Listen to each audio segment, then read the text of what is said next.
Welcome back to the Grand Slam channel. Today is Sunday, February 2nd. No football today. We got Super Bowl next Sunday, but we do have 5 NBA games. I know 2 of these games are about to start, so I'll make it quick. But most of my props for the afternoon, late evening games. Pretty sure everybody's still shocked about that NBA trade last night. But let's get started today. But quick recap of yesterday. We did hit. We ended up going 405 on that 5-man slip that I posted yesterday on YouTube, where I talked about the 2 mans that I talked about. We hit our day one of the latter day challenge. So I don't know why some of you may be mentioning why we chalked. We hit 405. I'll take the 2x any day. If you're going for a perfect slip, I mean, it's pretty hard to do on gambling just to hit even a 2 for 2. But going for a 505, 405, 2x, I'll take it. But let's get started to today. First one I'm going to be going with, it's going to be NBA first half. And I know this game's about to start in a bit, but I do like Kristaps Porzingis. If you follow me on my cord, obviously we already posted some of the slips already. Obviously X and Instagram as well. I already posted that 2-man on Sleeper. Found some good value last night. Posted that last night. But for today, we got Kristaps Porzingis. And I have him on multiple slips.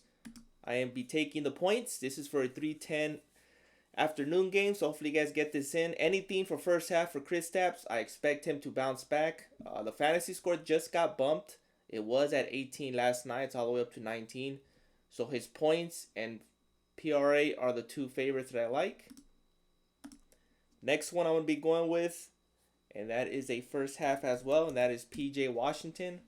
For him, you got several choices. You can take his first half PRA, or you can pivot to his full game fantasy. And his full game fantasy is at a decent value as of now. I believe you can get him at 30. Where is he at? 34.5. He's in. I don't project to get in the low 40s. As you can see, he's been crushing this line. It's gonna be a tough matchup for him. I'm not gonna lie. It's going against Cleveland. So I do have him projected just to go over his fantasy score. I have him projected to get 36, between 36 and 37. Tough matchup for him. You can pivot to his rebounds, or you can lower the line, which I did on Underdog.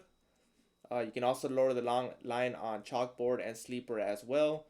So fantasy score for price picks, but on other sportsbooks, you can take his PRA or points and you can lower it. Beware of the points at 16.5. I know it's a popular play. 80K people are on it.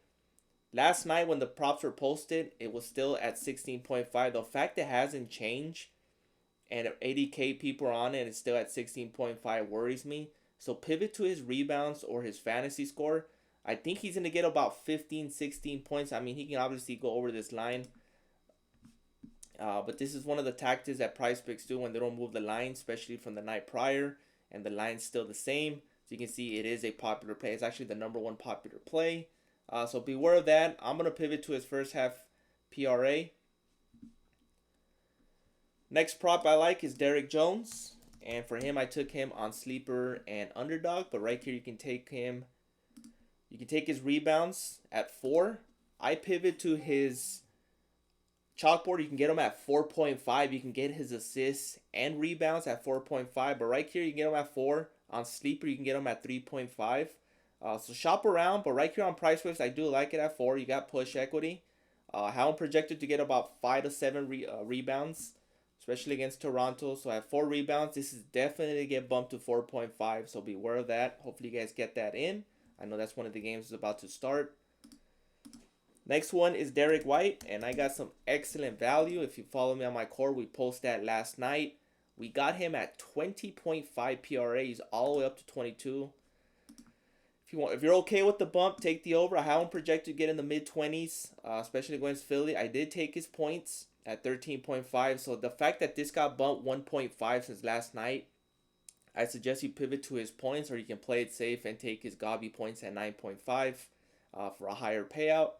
But points, 9.5, 13.5, I do like it. So you can pivot if you don't want to take the bump on 22. Next one is Eric Gordon. And obviously, you can target Maxi or Kelly Oubre, but Eric Gordon's lines are too low right now. I do like his PRA at 14.5, or you can pivot to his first half PRA. But overall, I'm going to be taking his fantasy score at 17.5. I have him projected to go just over 20. Obviously, another tough matchup going against the Celtics. But I do like this line. It's a bit too low, 17.5. He can cash that on first half if his shooting's on point. But these are the 5 props that I like for today. One more I like to mention, and that is a fantasy score, and that's going to be, where we at? Jacob Holt, unless that game just started, at 32.5. I know he has his hands full against Zubac, but I think Jacob should have his production on point today. 32.5. He's been averaging close to 40 past 10 games. And I don't project to get mid-30s in this matchup, so this is another good prop. So mix and match. Pick your favorite. I don't suggest you tell the exact 6-man slip, but break them down to 2 or 3 mans. But these are excellent value. DGF also has them going over at 53% hit rate. Other than that, mix and match. Please like, subscribe, and comment. Appreciate the support, and see you guys in the next one.